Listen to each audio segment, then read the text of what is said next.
আসসালামু আলাইকুম, সবাই কেমন আছেন? আশা করি সবাই ভালো আছেন। Welcome to my YouTube channel for another video. তো আজকের ভিডিওটা একটু অন্যরকম। তো আজকে আমি বাসার থেকে সবেমাত্র বের হলাম। তো আজকে অনেক জায়গায় যাব, আজকে অনেক কাজ আমার বাসার থেকে পড়ে গিয়েছে।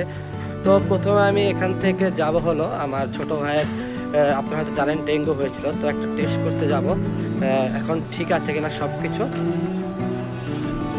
তো তার জন্য আমার ছোট ভাইদের বাসায় যাচ্ছি। তো সেখান থেকে আবার আমাকে যেতে হবে, আমি আবার একটা বাসার জন্য একটা জিনিস দ্বারা যে অর্ডার করেছিলাম সেইখানে আবার আমাকে পিক আপ পয়েন্টে যেতে হবে, দ্বারা পিক আপ পয়েন্টে, কারণ আমি সেটা পিক আপ পয়েন্টে অর্ডার করেছিলাম যে নিয়ে আসার জন্য। তো সেখান থেকে আবার আমাকে যেতে হবে আমার তো সেলুনে যাব চুল কাটার জন্য। তো আজকে কি করব অবশ্যই আমার সাথে থাকুন, দেখা হবে। আজকে দিনটা খুবই প্যারাময় দিন যাবে, সারাদিন না বলতে এখন 10টা বাজে। তো 10টা বাজে বের হলাম, তো এই কাজগুলো শেষ করে দেখি কখন বাসায় ফেরা সম্ভব হয়। তো সবাই আমার ভিডিওগুলো দেখতে থাকুন এবং সাথে থাকুন। ইনশাল্লাহ কোথায় কোথায় যাচ্ছি অবশ্যই আপনাদেরকে আপডেট দিতে থাকবো। তো ধন্যবাদ। তো আমি আপনাদের জন্য যেই ভিডিওগুলো তৈরি করি আশা করি আপনাদের কাছে ভালো লাগে। তো ইনশাল্লাহ আপনাদের সাপোর্ট পেলে এবং ভালোবাসা পেলে সামনে আরও ভালো ভালো ভিডিও নিয়ে আপনাদের সামনে হাজির হব। তো তার জন্য আমার ভিডিওতে একটু ভালোবাসা দেবেন আর আমার সাথে। তো আমি আমার ছোট ভাইকে নিয়ে বাসা থেকে বের হয়ে গেলাম।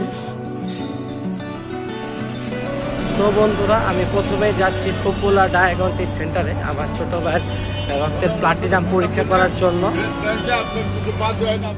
তো বন্ধুরা দেখতেই পাচ্ছেন আমরা পপুলার ডায়াগনস্টিক সেন্টারের খুব কাছাকাছি চলে এসেছি। তো এখন ভিতরে যাব। তো ভিতরে গেলে ভিতরে ভিডিও করার পারমিশন নাই।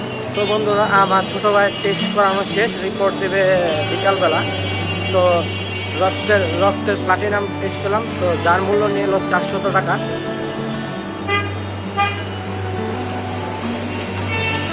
তো এখন আমি আমার যারা পিক আপ পয়েন্টে যাবো আমার বাসার জন্য যে আমি অর্ডারটা করেছিলাম, তো সেটা আনার জন্য।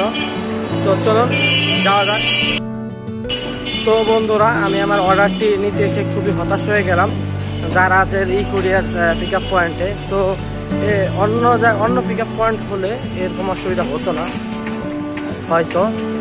তার কারণ হচ্ছে ভাই এটা পিক আপ পয়েন্ট, কিন্তু দারাজের এটা কুরিয়ার পিক আপ পয়েন্ট। তো দারাজের কুরিয়ার পিক আপ পয়েন্টটা বন্ধ থাকার কারণে ভাবলাম আমি আমার চুলগুলো কেটে নিই। অনেকদিন ধরে কাটবো বলে আর কাটা হচ্ছিল না, তো আমি চুলগুলো কেটে ফেললাম। তো বন্ধু, চুল কাটা শেষ করে এখন আমি আমার দারাজের প্রোডাক্টটার জন্য দাঁড়িয়ে রয়েছি। দোকান অফ রয়েছে এখনো, তো এখন 11টা বাজে, তারপর আমি দাঁড়িয়ে রয়েছি। দেখি আর কিছু যদি না আসে তাহলে চলে যাবো, পরে দিয়ে পিক আপ করে দেবো প্রোডাক্টটা।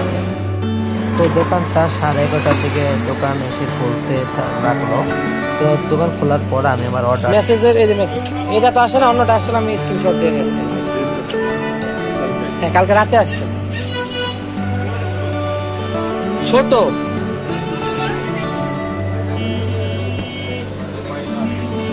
তো অর্ডারের ওটিপিটা ভেরিফাই করার পর অবশেষে আমি আমার অর্ডারটি বুঝে পেলাম এবং বাসার দিকে আসতে লাগলাম।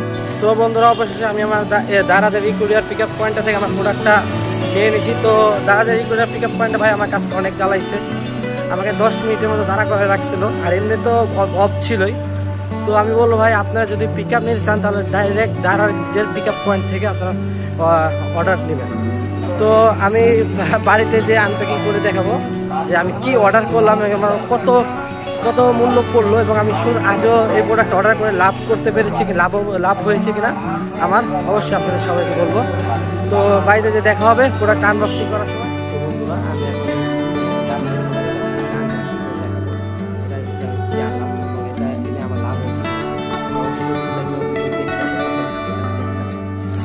তো অবশেষে আমি আমার জাদুর বাক্সটি আনবক্সিং করতে থাকলাম। তো অবশ্যই আমার প্রোডাক্টটি দেখে কেউ হাসবেন না ভাই, এটা আমি মূলত আমার বাসার কাজের জন্য এটা অর্ডার করেছিলাম। তো এই যে আমার জাদুর বাক্সটা অনেক ভালোভাবে প্যাকিং করেছে তারা। এই যে বন্ধুরা, অবশ্যই দেখতে পেলেন আমি আমার বাসার জন্য একটা পিঠা বানানোর মেশিন অর্ডার করলাম। তো এই প্রোডাক্টটাও আমি অর্ডার করেছি 110 টাকা দিয়ে, বাইরে কিনতে গেলে 200 টাকা কমপক্ষে লাগতো। তাহলে ভাই আপনারা বলেন আমি এই প্রোডাক্টটা অর্ডার করে জিতলাম কিনা। তো অবশ্যই আমার ভিডিওগুলো ভালো লাগে অবশ্যই আমার চ্যানেলটা সাবস্ক্রাইব করে দিয়ে পাশে থাকবেন। ধন্যবাদ।